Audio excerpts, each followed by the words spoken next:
So I finally got my Baker Creek order in. I thought I was all done ordering seeds a while ago, but it turns out that we bought another raised bed, which brings our total to 6. So I've got 4 2x4 foot, and these are all galvanized. You've seen them on videos. I've got 1 4x12 foot, and we just got in a 6x3 foot or 3x6 foot, whatever. They're all a foot deep. So my garden's really nice and tidy looking, and I love it. Anyhow, I wanted to tuck some flower seeds in there so that we could draw pollinators in and so forth. So I ordered 4 types of seeds off of Baker Creek, because the reason being is they've never failed. I have never failed to have Baker Creek seeds. They've never not germinated for me. They grow really well, and I know that they will work. And so, yes, I will continue to spend some money with them for that reason. So, without further ado, I picked up some blue borage. This stuff right here, if you didn't know, and if you've never grown it, this stuff is a bee magnet. Holy moly. We grew it when we lived up in Silver Lake. We put it in our raised beds. I'm not putting this in my raised bed. There's no way. I will, however, get a big pot for it and dedicate that pot to it, but it's not going in my bed because it readily reseeds itself and they get huge. And I'm not going to sacrifice my real estate, my prime real estate for it. The flowers are edible. The young leaves are also edible, and they taste mildly like a cucumber. However, they're kind of hairy, so it's an odd texture, like a much hairier peach, if you will. So you have to use your judgment on that, and don't eat a whole lot of them. The other thing that these are really, really handy for is for insect bites. So if you get stung by a bee or bitten by a mosquito or anything like that, if you're not allergic to bees, because if you're allergic to bees, by all means, get your butt down and, to a medical professional, get an EpiPen. But if you get bit, by a mosquito and it's itching or whatever, you pick a leaf, crush it, put it on there, and it will stop. Next, I got some Gomphrena Atomic Purple. These are edible. You can make tea with these flowers, and they're pretty.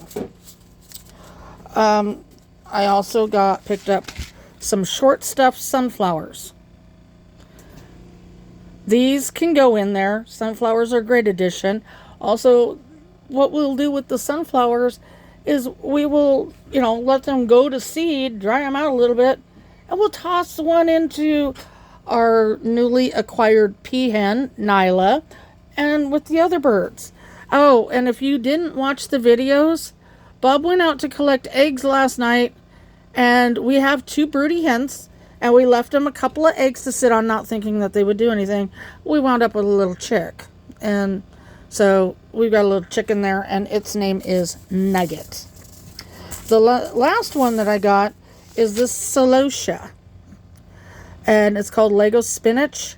The leaves are edible on celosia, and I do believe that you can make a tea with the flowers. They're, let me look at this. Supremely heat tolerant, which is great, tasty, and prolific. It's a relative of amaranth. My hand's shaking, sorry, I've got a twitch. Where the delicious, nutritious leaves are added to soups and stews.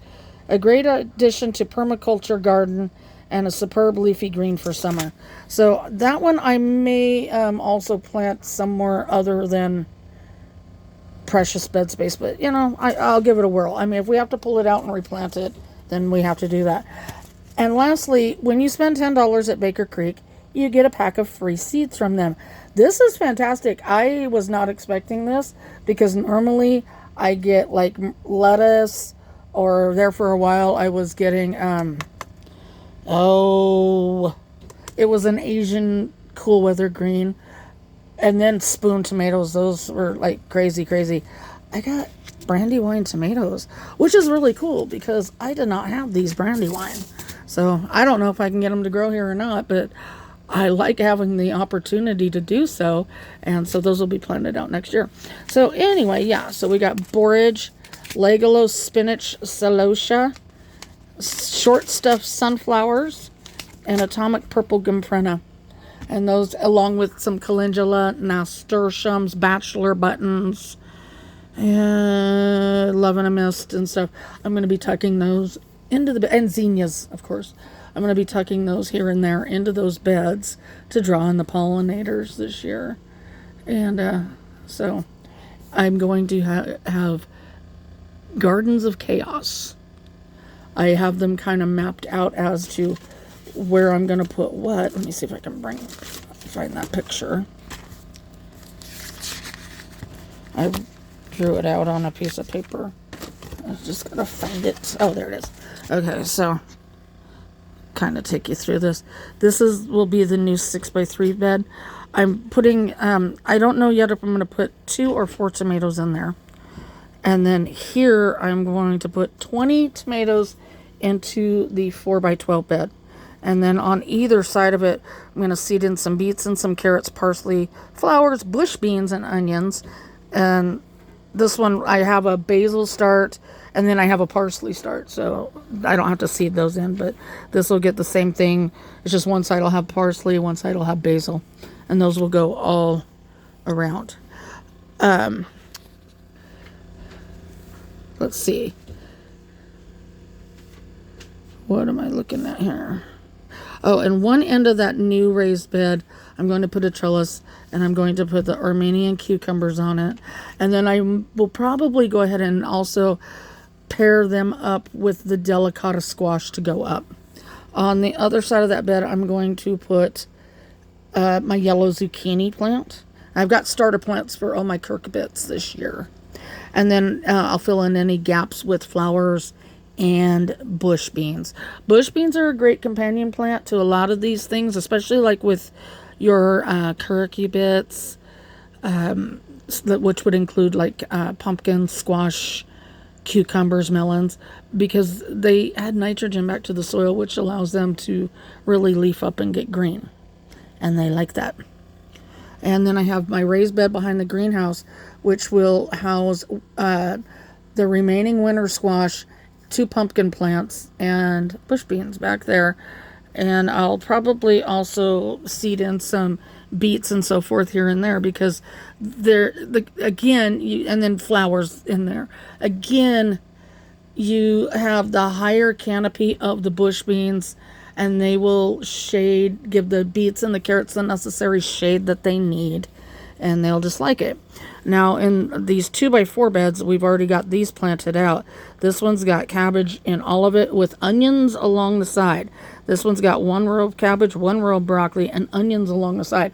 Onions are already going. Cabbage is starting to head up.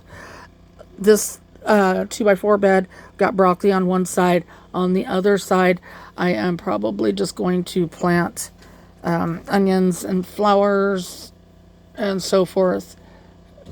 We have some onions that I got from a friend, Nicole, the same friend that I got our goose Georgie from, and we bought 2 packs of her onions. And what's really cool about how she does things is that her cells are like 6 cell, and she did each one with a different type of onion. So I've got a whole bunch of different types of onions out there. So I'm going to tuck them here and there in these beds so that they can get big.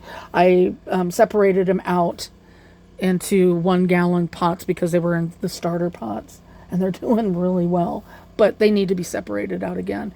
And then in the other bed, we're going to be putting both of our cucumber trellises, and I have slicing cukes, 3 of them, and 3 pickling cukes, and those will go up that trellis. And then let's see here, and then I have the black tub over here that's going to house the zucchini, at least 1 zucchini. I think only 1 in there. And then I think what I will do is in that bed behind the greenhouse, I will put the other zucchini. And let's see here, and I think that is about it. And yeah, I already went over what's going to be there. So yeah, these cabbages, they are coming along really nicely. I'm pretty impressed with them.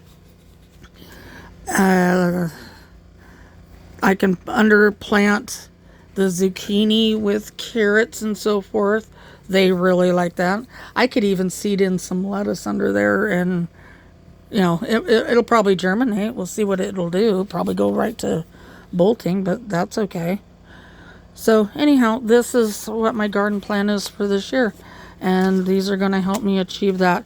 And those will go put up for next year. So was waiting for this. I even emailed Baker Creek yesterday saying, what's going on? Where's my seeds at that I ordered? And they show up today.